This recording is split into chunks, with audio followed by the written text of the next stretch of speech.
Hi, host Eric here, talking with famous people.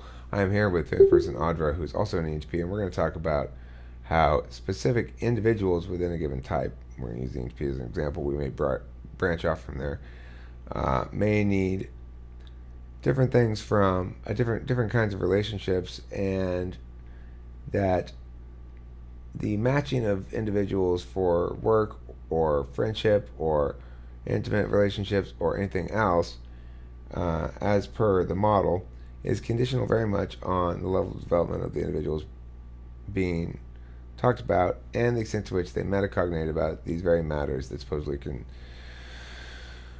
allow us to better predict how well two people are going to interact and how specifically they're going to interact. So, the first kind of relationship I'd like to talk about is the friendship relationship and INTPs. Do you know any INTPs, Audra, other than those here? I think so. I get along with them in general. Because they like to talk about TI stuff. Right. Well, the somebody sent me a link today, and I read it, and it was from or a quote actually, maybe it was from a socionics page that explained the exact conflict that happens between me and some of the INTPs here sometimes, in which the INTP is willing to sacrifice a given conditional, like antecedent to conditionals, in order to preserve the theory as a whole.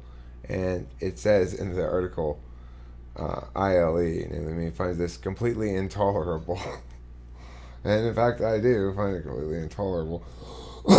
Because, of course, as it sort of intimates, though it doesn't explain very well in the article, it's because it attacks the system as a whole. It doesn't just, it's not just, it's not about your theory, it's about how we adjudicate theories. It's illogical what they're doing, you know? So the article tried to position it all neutral, like, well, you each type has their own way. No, no, that their way is dumb and not okay. That's why it outrages me. It's not like I'm just annoyed by it. It's fucking outrageous. Anyway, sorry. Any thoughts on that so far? I could see. Yeah, I know. I think I know what you're talking about. Yeah. There's like this flaw, and you're like, no, we can't go on until that. Right. You can't ignore that. It's like saying, you know how garden snails are as big as a house and colored bright purple? Well, anyway, because of that, when you build your house, you should make sure it's not next to any garden snails. Wait, no, no, no. You can't all the shit after the first thing you said. I don't even go there because um, we can't go past this first thing you just said, which is ridiculous. You know? Yeah, I know what you're talking about. It's like, wait, we need to talk about what warrants we're sharing before we have this discussion. Yeah. We're not on the same, not talking about the same thing. Yeah. Yeah. So anyway, but the other kind of friend, in general, I do get along well with INTPs. I have no problem with them, except we we don't necessarily have discourse for the same purpose. Theirs being more constructive, I think. They're trying to build something, and they don't need it to be they need it to be overall holistically as perfect as possible. But they understand that if they're going to build something, there are going to be unstable moments within the system because every system is collapsible ultimately. So they tolerate some of those ambiguities a little bit better than ENTPs do because we don't view it as the purpose of building things. We view it as the purpose of eliminating wrongness. Yeah, exploring it, even if it's not necessarily changing the effectiveness of whatever we're contemplating to explore that particular node. I know. Yeah, it's like there have been. I think it was like they're like, okay, stop now. We've accomplished what we were after. You can stop tearing it apart now. Well, I mean, it's like he bugs the shit out of me when somebody. Yeah. Anyway, I like INTPs though in general. We get along well because we do like the same kind of topics. We like to talk about shit, and if I'm not in a challenging mood and they're not in a overreaching mood, because that's what happens. You know, it's both one or both of those two things happen, and then kaboom. Um, but then we get along great, and I just get frustrated when you try to do shit with them that requires them to take a lot of action. You're going to be a little frustrated. let's move on to INFJ. INFJ is a good friend for ENTPs. Do you know any INFJs? INFJs. Maybe. Well, around I haven't. here, we got some. I'm sure I do. I kind of. Yeah. I haven't specifically typed them, but yeah. Well, the I know first, a lot of people. You gotta have, like you were saying. I like your way you're doing this whole video. It's like you have different. They do different things. right, yeah. Different sort. Yeah. Cause So I have a kind of a collection. around here, we've got several ones who are pretty frequent. We've got Nas, we've got Margie, we've got Ken, it's INFJ. The first thing that come to mind, I'm sure I'm forgetting. So, oh, Nandi's an INFJ. She still comes around pretty frequently. And I can't think of any that. Oh, Lightbulb's an INFJ. So we got quite a few, actually. I'm sure I've forgotten someone important that's going to be mad. But anyway. Uh, and we get along great. ENTPs and INFJs get along great. And the reason is because I think we delight in their interest in us and are obviously happy about it. And their interest in hearing our opinion about things and shit. And then that's what they eat that shit up. They eat the our honest happiness up. And they go like, "Oh, look, I make him so happy by asking him these questions." And just sit here and listen to them. And for them, that's reward. That's a lot of reward, probably. They're like, that's good. That's juicy. I'm guessing. Any INFJs here? Want to chime in on that? I don't know if there are any. Oh, Margie's here. Nas is here too. And that's it as far as INFJs. No comments? Okay. Well, if you want to chime in, take your time with your chatting comment and send it, and then I will read it when it comes. Okay. So, yeah, INFJs. I had a real life friend who was my best friend for a long time was an INFJ until, well, he didn't do any of this shit. You know, he didn't metacognate at all. He didn't really grow, and he kind of got, eh. Like, like nowadays, I still occasionally will contact him and say, "Hey, you want to go out to dinner or whatever?" And he's always very, very cheery in his response, and yeah, totally, but never actually commits to anything. He just doesn't want to see me anymore because we had a lot of fights.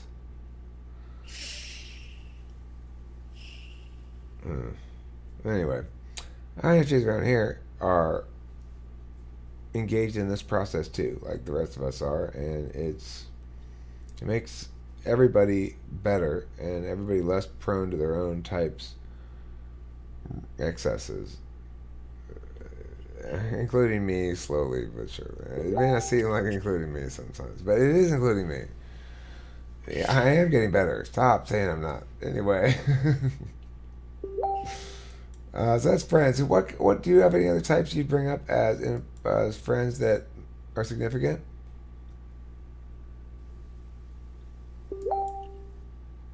You asking me? Yeah. I don't know. Actually, I think I get along with INTJs okay as long as there's no like authority relationship going on. With INFJ, with who? Which one did you say? I'm sorry. Say which one again? I actually do okay with like INTJs. I think. So as long as there's no authority relationship involved. Okay. There's no hierarchical kind of situation. If there is, would it be okay if you were the one in charge? Yeah, because I'm not that demanding. Right. Okay. Like, yeah, this is what you're good at. Do this thing. Yeah, I don't know. There's certain, I don't know. Trying to narrow it down. There's a certain type of J that I've had in an authority position, and it's like you talk to them, and it's like no communication actually happens, which I find kind of fascinating, but at the same time very frustrating. Well, I've come to think that my ex-boss, the super, super shady evil one, may have been an INFJ. That would explain a lot. That I was like, what kind of type was she? Huh? She may well have been an INFJ, a high-achieving one for sure. She worked long hours, mostly, though, doing what? schmoozing people, talking to them, and convincing them that everything was perfect, and marketing stuff, you know. So she was good until she was evil. You know, it's like as long as she decided, as long as you were fit into her paradigm of how you ought to be and how you ought to act and what you ought to expect and how you ought to. She was big on hierarchy, like, you know, you have to respect your boss is the most important thing of all or something. And I'm just like, that's not gonna fly, dude. Who the fuck are you talking to? I mean, the thing is, she knew better than this. She fucking knew better. She'd seen me do this with everybody else too, but she never had to deal with me quite so directly before, and she didn't like it. Me calling bullshit on her bullshit, you know. I don't care if you're my fucking boss. You know, this doesn't mean you get to bring bullshit and trash on my table. Yeah, it's that flipping that you're talking about. It's kind of like, oh, it's all cool, and then you're wonderful because you did cool stuff and you made this thing work, and it's like, oh wait, no, I decided that you're a problem. And I'm like, well, just say so and we'll figure it out. But They don't want that to talk seems to it never. out. They don't want to talk it out. Yeah, they don't want to talk it out. They're like they somehow decided it was a problem, but there's no communication about it.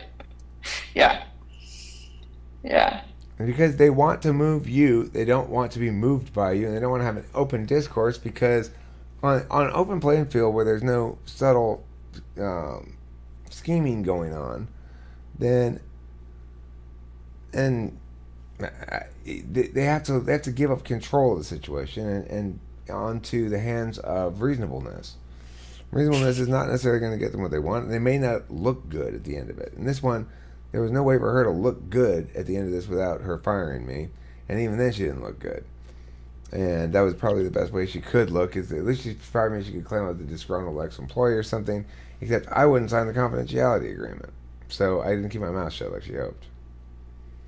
yeah. What I found is I can because I'm pretty laid back. You can be you're not necessarily aggressive. Like I don't, but the inability to take a step back. Like that's me. I don't.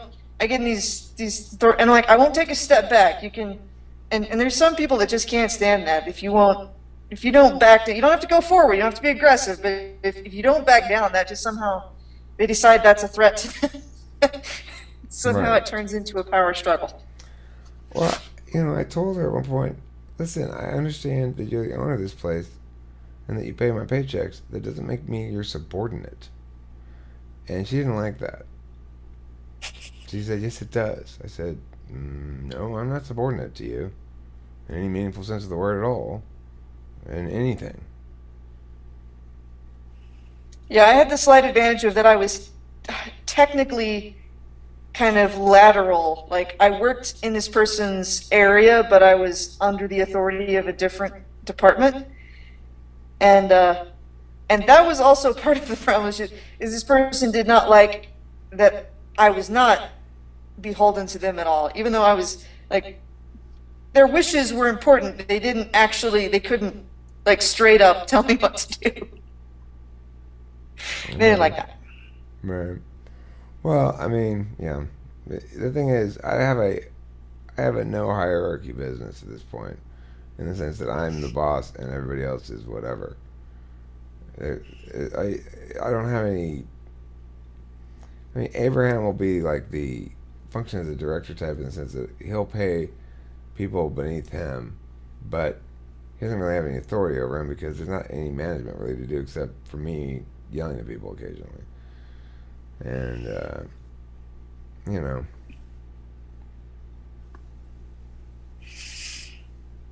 it's just dumb. Yeah, There's no reason to have it. yeah, yeah. I mean, the thing is, I don't. It should never be about that shit. For me, it never is. But see, my business is weird. There's no office hours like people sitting in the office and doing secretarial shit. But regardless, it's just it's just one of those things where it's like this is what needs to get done. Are you gonna if you when you do it, I'll pay you something for it. And if you don't do it, then I'll yell at you, and then I'll say you're fucking wasting my time because I don't know. Just play it thing by thing. That's all I want Something to about do. that, it's that having the, just like you said there, the priority one is, well, this is what needs to get done, and I don't know, it's people that's not the first thing, that's not priority one. That's when it gets tricky. You're like, Right. no, I got all the stuff done, and then yeah, Right. the They other stuff want. is secondary. They think there's a different. It's like I'm super process oriented in a lot of thinking things, like a lot of philosophy stuff. But I'm super outcome oriented when it comes to work, where I want to find the most efficient way in the sense that I want to do the least amount of work possible to achieve the minimum acceptable results, which are high. Mm-hmm. The minimum acceptable results are high, but I'd like to be not very hardworking to get there. Yeah,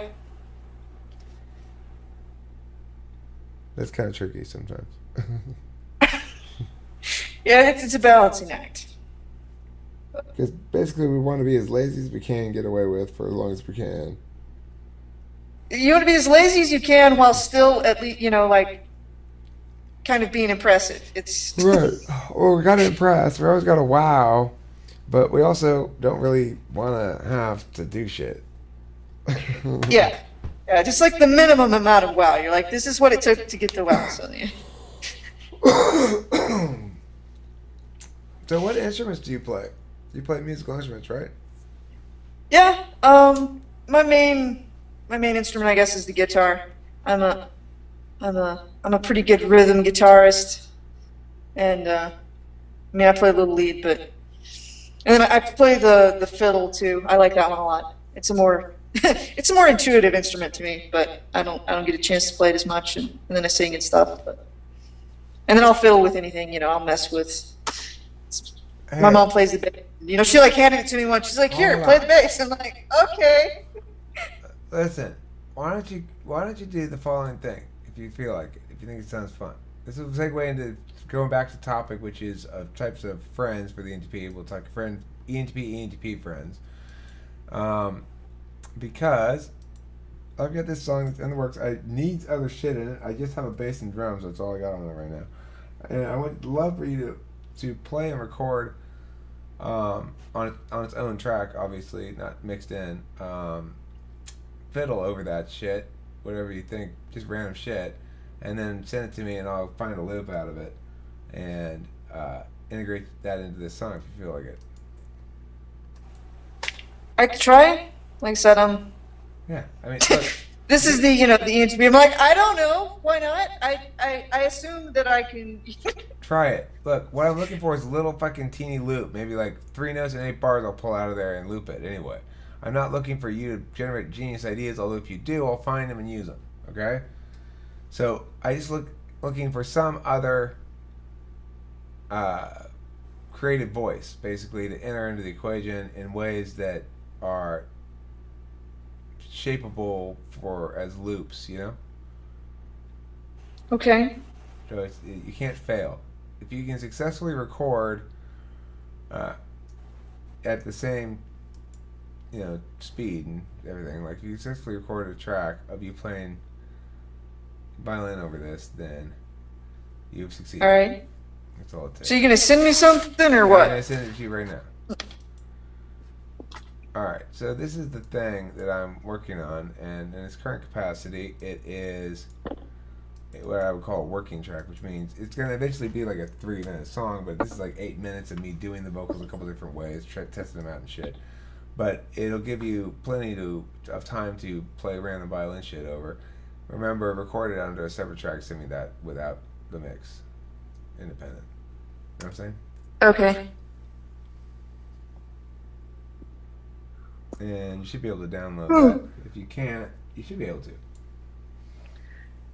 Okay. Let me copy that into something before, in case GoToMeeting decides to take a hike. My internet, the joys of rural internet, it sometimes gets a little iffy. The Joys of Rural Internet by Audra. Oh yeah. A sadly, involved and long story with no answer. Well, I think E&TP friendships are ones that involve a lot of stuff like this, mutual projects. Taylor's going to be on this song. I've got one verse for him written. He's probably going to scrap it and write his own or something. But see, here's the thing. I have immense faith in the guy and his brilliance and everything. But it takes, and he's able to. I'll be able to help him sidestep a lot of the harsher parts of the learning curve. But the bottom line is that should take some practice and some know-how. And I don't know if he's going to be able to. I think he's going to find it a little more challenging than he thinks. But if I can get him to redo certain vocal inflections and stuff as he does it, it can make it sound good for sure. It's really a production trick more than it is a performance trick. It can be if you choose to do it chunk by chunk like that. So anyway, this song is really cool. It's about my trip. It talks about Lorenz and Jason Neff and Taylor and me, and then it will have Taylor on it and you, and we'll see. That'll probably be it for various people. But it'll be kind of it'll involve a lot of group things. Maybe we'll take some samples from Robert and shit, stick it in there too. I don't know. Well, I will, pun intended, fiddle around with it and see what I can, see if I come up with something. It was. You would think one would think that would have been a risky joke, but it actually made me laugh. So somehow you pulled off the fiddle joke. I don't know how. Okay, so let's go on to the next E&TP type. Let's say let's go ENFP. I'd say would be another kind of activity partner, like another E&TP. You'd be most likely to do other projects with them, and might run into some conflicts over how mean you get, potentially. That joke's too mean. I could imagine someone telling me that who isn't ENFP. Yeah, it's like you go just a little too far, but yeah, I don't know. I think I have a friend that's kind of like that. You can get them going in a direction. Like you can build up momentum, and they will actually like go do stuff and kind of a little bit more energy going in there. You're going at 4 miles an hour, Audra. Anyhow, let's move on to ISFJ while Audra's tech difficulties continue. ISFJs are dual and supposedly our best mate, but I have a friend who's an ISFJ that I've had for 42 years, and I can say about that friendship when we were kids, it was critical for my overall moral and social development. It's probably why I came out so like unbeaten up by the world in some sense coming out of childhood, such that the light beating I took by the world in certain parts of my life resonated more strongly than me than it probably would with somebody who had been roughed up a bit more earlier. Regardless, the SFJ has always been a very safe friend for me, and he's been somebody who made me reflect on myself, my own actions, my own excesses. He's defined for me ethical limits all the time from early on, and steady and unspectacular the friendship is, but never fading. He's always there, and he's one to make sure it never fades. If I forget about him for a while, he'll call me, and we're still good friends today. He's 49. He just turned 49. He's 4 years older than me, but we were friends since I was 3 years old, even though he's 4 years older than me, which tells you something about duals. Yeah, that's interesting. You said a couple things that I kind of latched onto. One was that he called you, which I think that's an important friend to have. Yeah. the one that remembers to call you, because I don't, or at least me, I don't. I'm like, oh yeah, they exist, but I didn't realize it'd been that long. Right. Get distracted, and yeah, and you said something else, and I forgot. So that's right in line. Okay, well, that's ISFJs for friendships. I think other types are a little more challenging sometimes. I have a couple of ESTJ friends, or one definite ESTJ friend who's who's very, I don't know,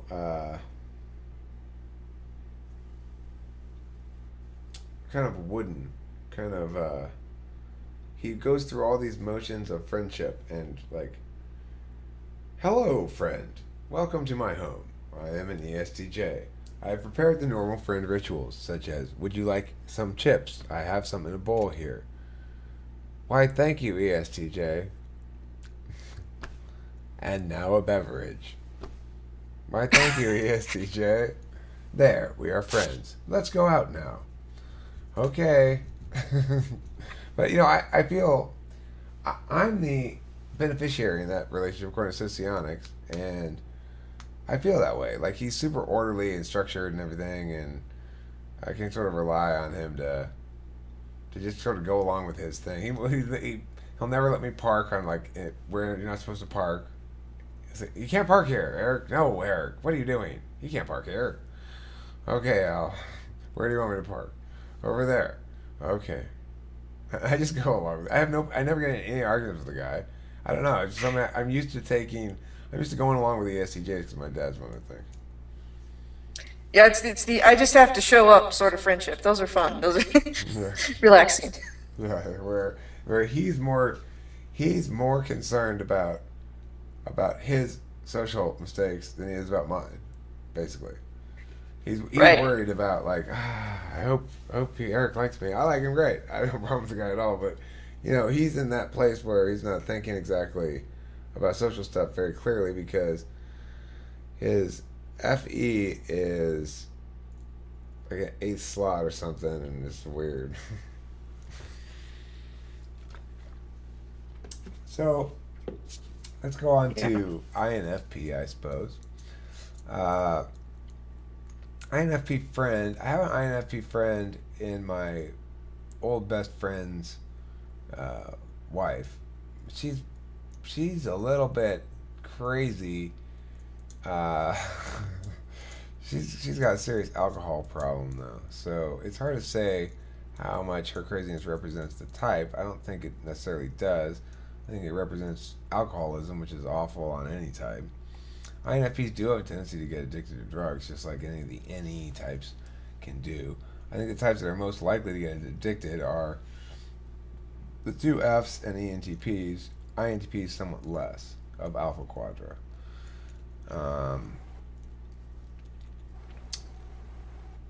INFPs as relationship partners potentially could be spectacular, I think, but you have to know what to expect from them. I don't think you're going to get a lot of help with anything. You're not going to get a lot of help with SI shit beyond insofar as you get help by a FI, and you might get a little help with SI, but there's also this thing where you're supposed to be the supervised one of the supervisor, and normally supervisor-supervisee relationships don't make for good intimate relationships. But it would seem to me that it would be a balancing effect in the ENTP-INFP relationship because the ENTP is so domineering by nature. It would be better for him to feel checked by his own blindness if he's aware of it. It's like it depends on stage of development too. Like I feel as though having gotten my FE needs met, FI makes more sense as a thing to chase. But could just be that I'm just so gushy in feelings and shit anyway that I need somebody who knows what they're doing with them. I don't know. Do you know any IFPs? That one, I don't know. I can't think of anybody like, I would say a close friend, I I've undoubtedly encountered them, but not real close that I can identify right off the bat. They're hard to get close to. They're hesitant because I mean, like all like the introverted feelers with the dominant slot, ISFP and INFP, they really don't have Jordan's all kinds of different things. Who knows what personality type he is? Anyway, I again, just heard my name. you're right. I was enjoying your self-identification as an ENTJLIE.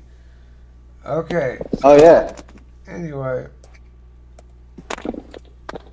I think the thing about them is that it's hard to get close to them because they leave with FI, so it means everything they encounter in the world, they're experiencing on a feelings level. Like, it doesn't matter if you say something to somebody, you expect, and I expect when we say something, for it to be responded to based on its meaning.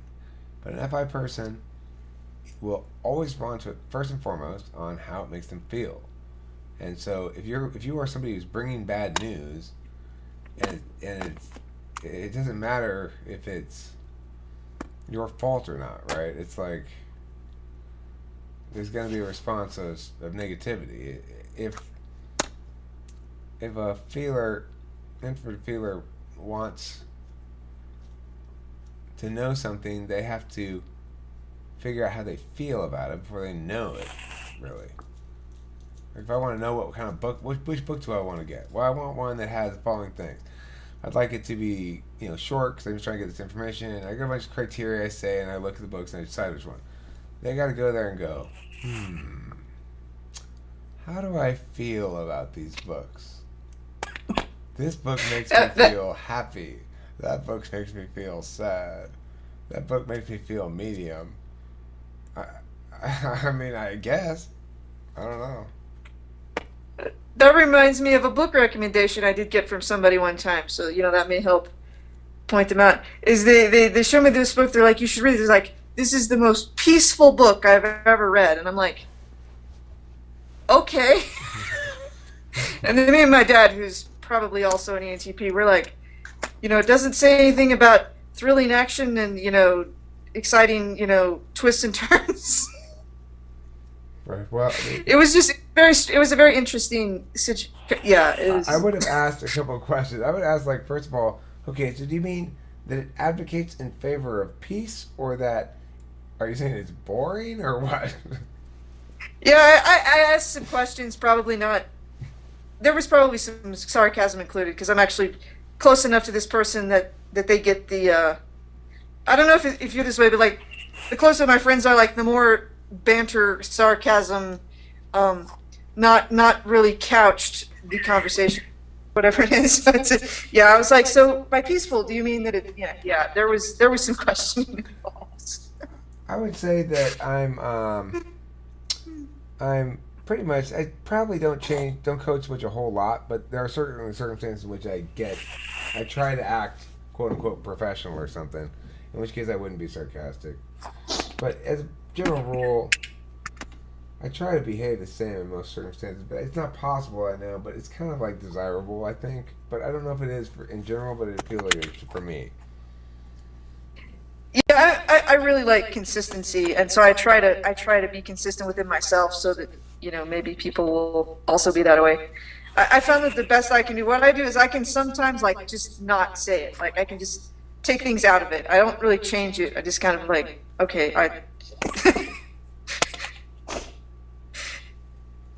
All right. So as far as we're talking relationships types, ways in which a given type would relate to ENTPs as a friend or something else. And I would say going to types that don't necessarily relate so cleanly. Well, I mean, I'd look at ENFJ or ESFJ potentially. Well, ESFJ and ENTP get along fine, but ENFJ, I don't know. I don't get along particularly great with Abraham, although I like him and I respect him and all that kind of shit, yada, yada, yada. He exacerbates me often. So I don't know if that's an ENFJ thing or if it's just Abraham, but I find him exacerbating because he wants to try to like display like make an effort on for me by doing more TI, but it's exactly what I don't need from him, right? It's like your TI is never helpful because my TI is way, way, way ahead of yours, and I've already thought of all that shit. And you got 4 slot TI. What I don't need from you, and you are likely to think something like, "Well, Eric doesn't think I'm smart enough." That's not. You don't get it. That's not what I'm evaluating. That's not why you're of value. You fit in a certain role. Your role is not to provide me TI. I don't need any more of that.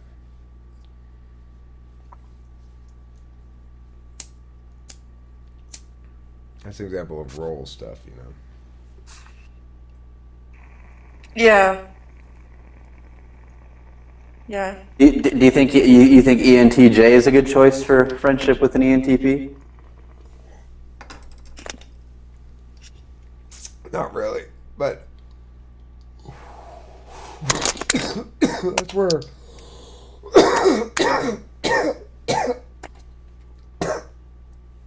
that's where stage of development can come in because Damon and I get along great. We could talk for hours. He's an ESTP. Let's be honest. Damon, Chad, Yeah, ESTP? I don't think so. because he's all about. No way. He cares. What? No way in hell. Okay. I mean, look, if you look at I have some videos of me and him talking for a couple of hours about politics, about libertarianism, about ideas and shit. He's an N. There's no doubt about that, in my mind. But I mean, I'm not saying that you can certainly everyone's free to disagree. But I mean, if he's not an N, then I don't know. He wouldn't be able to maintain the patter like that. He's a strong ENTJ. I mean, he has a good fluidity to him, and he's smart. He's reasonably expressive. He's got pretty good FE for an ENTJ, and generally seems to put a handle on shit. Of course, he's very concerned about presenting specific identities for general consumption, and I mean, I think we all are, but I would say probably I'm less so, or at least having it be so achievement themed. I guess I'm definitely less interested in that. I don't know what else to say about ENTJ except I wouldn't want to be underneath one. I have no problem being the boss of one.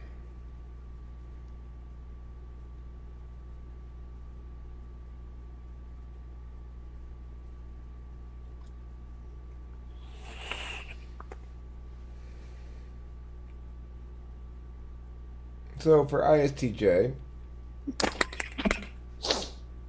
I talked about that friendship the other day. Good enough friendship, I don't think would be good for a relationship. Let's do some other type matchups and see what we think about the pairings as to whether they would work or not. And we'll start with the socionics understanding of it and then diverge from there. Like, for example, INTJ and ENTP. Now, a famous person who, yeah, this is fine. I can talk about this. John came on here the other night. I don't remember exactly when it was. He brought his lady friend on. It was an INTJ, is what we think, probably. She was extremely bright, had accomplished all kinds of shit. It was definitely NTJ, definitely wasn't NTP, even though she almost seemed like it a lot. Anyway, so John called me and we talked on the phone, teenager style. ENTPs are such kids, you know. He called me to talk about his woman, and was excited, and I was totally down to talk to him about it, and happy for him. And I think a lot of adult males are less dorky about that shit than ENTPs. we we really do have a certain childlike quality to us. John is a perfect example.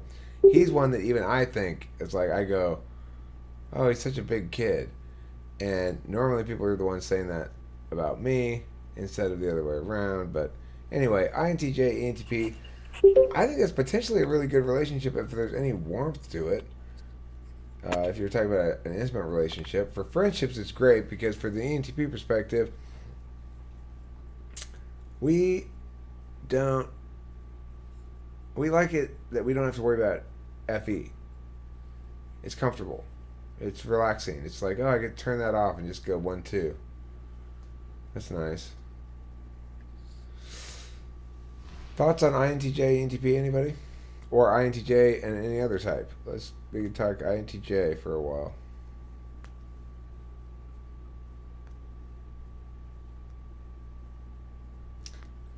For general reference, INTJ goes NI, TE, FI, SE.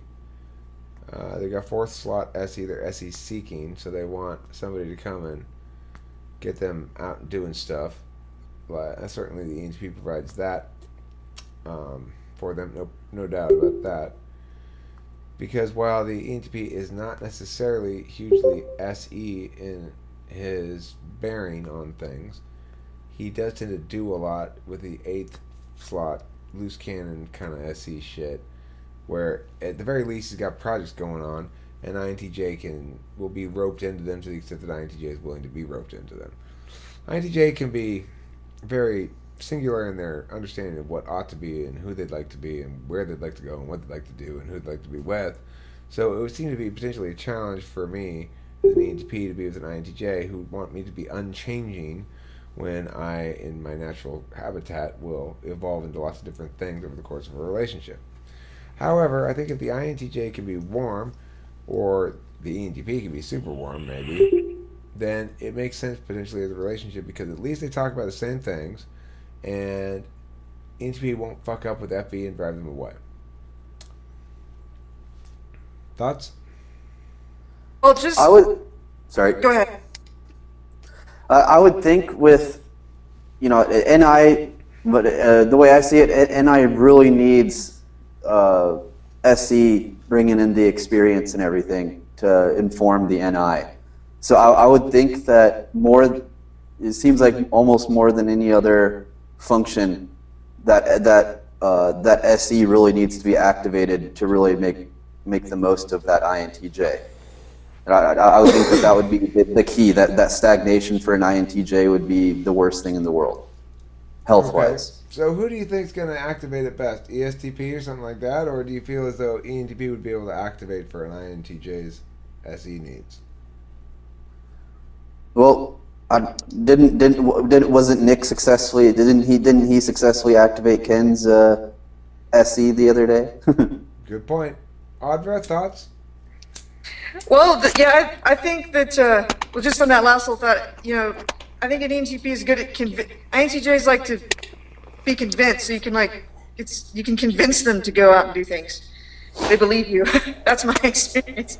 But I think one of my best friends is an INTJ, and we share some interests, so that kind of keeps us grounded. But she's much more, singular focus. Like she doesn't bounce around. Like we share a big interest, but she's like always driving down that road, and then I show up and like hey, check this thing out that I did, and kind of gets her kind of gets her rolling again on some things. Like when she gets stuck in a rut or on a secondary kind of day-to-day sort of things. But I think it can make a really great and honestly long-term productive relationship. Like it's probably the most productive friendship that I have, and one of the longest ones too. Right. Well, that would be a good if we're talking now about activity partners, people who you get shit done with a lot, versus people you hang out with and feel good. Now, it's said that INFJ and ENTP are languish partners. That they'll tend to languish around and not do anything and just sort of hang out together and deactivate one another, but get along well. Whereas they'll say that ESFJ, for example, is an activity partner for ENTP. One of not, I mean, it's the one called activity, but it's not the only one that prompts you to take action. So anyway, ESFJ is an activity partner. I would suspect that INFP is an activity partner as well, because with the NE, when you get the NE in the mix up near the top, you want to do shit together. INTP certainly is. Like, you're going to do something with somebody and probably have a good time going out and chatting and going to dinner and stuff. INTP is perfect. ESFJ is going to be more projecty. INFP probably more projecty. You know, who else would be fun to do shit with? INFJs are fun to do shit with if you can get them to do shit. ENFJs are probably fun to do stuff with. Not the one I know. Maybe, see, I hate to reduce the whole species based on the one I know. Well, because aren't they supposed to be, you know, among the best social butterflies? Like, they're going to be hanging out with the group. Yeah, but they don't do well amongst NTs or NFs.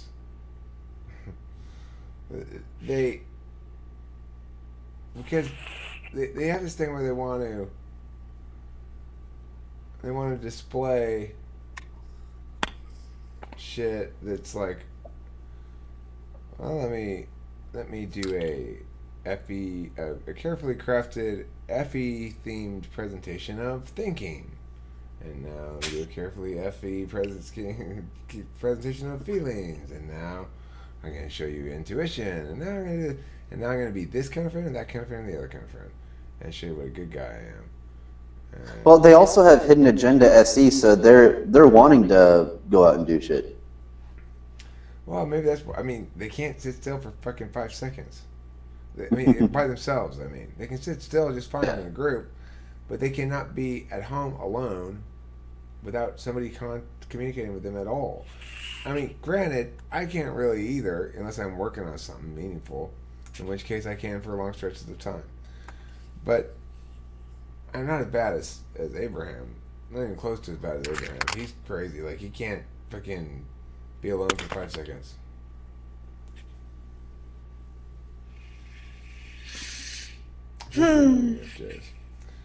Okay, well, do we have any types that we didn't cover here so far on this rundown of people and how they relate to ENTPs?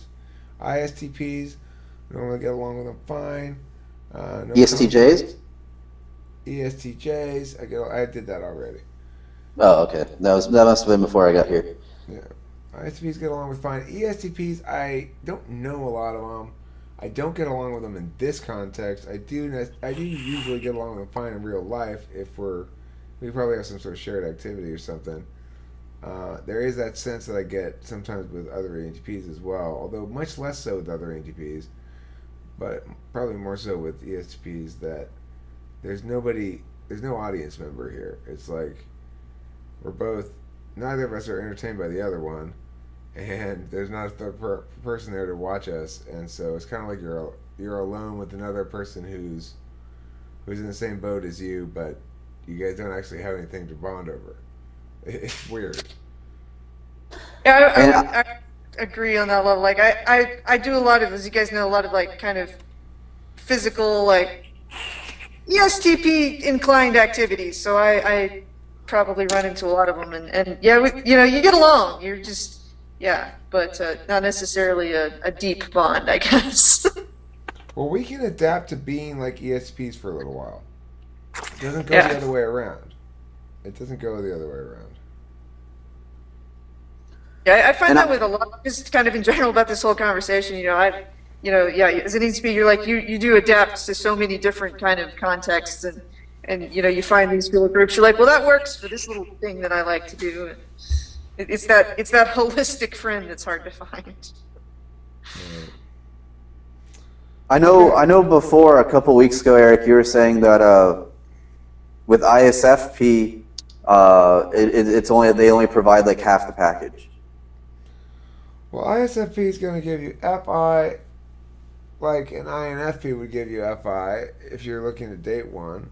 And I think that ENTP being supervised in FI is the one supervisor relationship that should be fine because it's, the ENTP needs that kind of shit, and it would counterbalance the tendency towards Piao in the ENTP, which I think is a good thing. Because I know personally, I've read it and I've experienced it. I naturally run to the defense of INFP. I just can't help it. I don't know why, but I do. And same with ISFP, both the FI DOMs. And I mean, the answer must be FI polar. FI polar means you're most endowed, you're most weaponized, and the most. I mean, I guess ESTP is most trigger happy, but ENTP is most weaponized. So, um, so the most weaponized type is naturally going to come to the defense of the least weaponized type because we can see right away that they have no defenses at all. They're walking around relying on the goodwill of others to prevent them from getting pushed around. There's nothing else preventing them from getting pushed around at all. They've got their defenses are, well, maybe if I'm super nice, that's not going to help. Anyway, so I think that relationship would probably be fine as far as supervisor-supervisee relationship goes. ISFP, on the other hand, is not a supervisor-supervisee because the second function is not one that's valued by the ENTP, whereas the second function in the INFP is one that's valued by the ENTP. So, I believe they describe that in socionics as the conflict relation. okay, sure, that makes sense because it's the exact opposite. And in the middle, then I mean, it's not exact opposite in terms of order, but it's the exact opposite in terms of functions. In the middle, you've got your SENI. Well, the thing is, the FI DOM is going to sort of seek and express and achieve their shit in life by NI, by simple truths, obvious basic truths. And you can see that if you look at Katie's photography, which is quite brilliant. I mean, it blows my photography away by a million miles. I take a lot of pictures. Some of them come out good, I think. And then I look at her pictures and I'm like, oh, that's what good pictures look like. Because I've never been good at images at all, so that's not a shock to me that my images aren't as good as hers. But it's notable the NI of the good ones that she does is like you just tell, you just know, it's pre-creatorial, and that's going to naturally follow from her being so immersed in using her relationship with the physical world as a tool function to express her feelings. So she's going to do shit like that, take brilliant pictures and then present them with no artistic pretense at all. So that's how ISFP is going to roll on that. They seem egoless. They seem like half like children and half like, as I've said before about them, when you're hanging out with an ISFP alone, it feels like if you're an ENTP, half the time you feel like you're the only adult in the room, half the time you feel like you're the only child in the room. And it kind of goes back and forth as you are confused by their complete lack of understanding, and then you realize, oh wait, I'm confused by my complete lack of understanding. Wait, and the thing is, I dated one very briefly, way back when, like a year ago, and I kept looking for subtext in what she was saying. She always just meant exactly what she said. There was never any extra meaning there. She meant exactly what she said all the time. And I'd say, but when you said this, obviously that meant... See, that's something I really appreciate in the opposite sex, is not having, when I don't have to actually work extra hard mentally to figure out what's going on, when they can make, what you see is what you get with what they're saying. I'd appreciate that, but it's never my default to assume that that's the way it is. I mean, nobody wants somebody to be intentionally confusing, but FE types generally want somebody to be tactful in delivery, especially with intimate relationships. If they're saying like, "Honey, you really need to stop leaving your poop all over the toilet seat." They don't want it to be screamed at, something like that. I've got an interesting story from just like an hour ago. I was hanging out with Lauren tonight, and I was telling her like, yeah, there's part of my wardrobe that you haven't seen yet because the weather hasn't been appropriate for that so far in the time that we've been dating. And I went and showed her what it was, and it's blue jeans, a solid colored T-shirt untucked with a khaki blazer over that. And she immediately goes, "No, no, no, no, no." And she said, I'm not allowed to wear that with her ever. Just go along with all of her wardrobe requirements. It's fine. I did not see that coming from her at all, though. But I mean, like, that's where, that's part of, like, she didn't sugarcoat it. She went, no, that's not happening. All right, so look, I want to push a little SE shit right now and make something happen. So but not for any reason to abandon you here, Jordan, but I'm going to suggest to Audra that, first of all, if you're not my Facebook friend, if you have Facebook, you can be my Facebook friend so we can communicate more easily. And then I was going to suggest go do the violin thing right now so we're done, rather than we think, you know how shit goes. Just do it right now, and I'll get the shit prepped out on this end to bring it in right now. Put a handle on it. It only takes one. You only got to do one take, 2 takes most, if you feel like it. We'll go look into it because I need another reason not to go to bed. So that's perfect. There you go. That's something to do. I will go get that set up. See if you can look up Eric Strauss Temple City on Facebook so we can communicate for this project more easily. And then I will get that set up. All right. I'll see you later. Adios.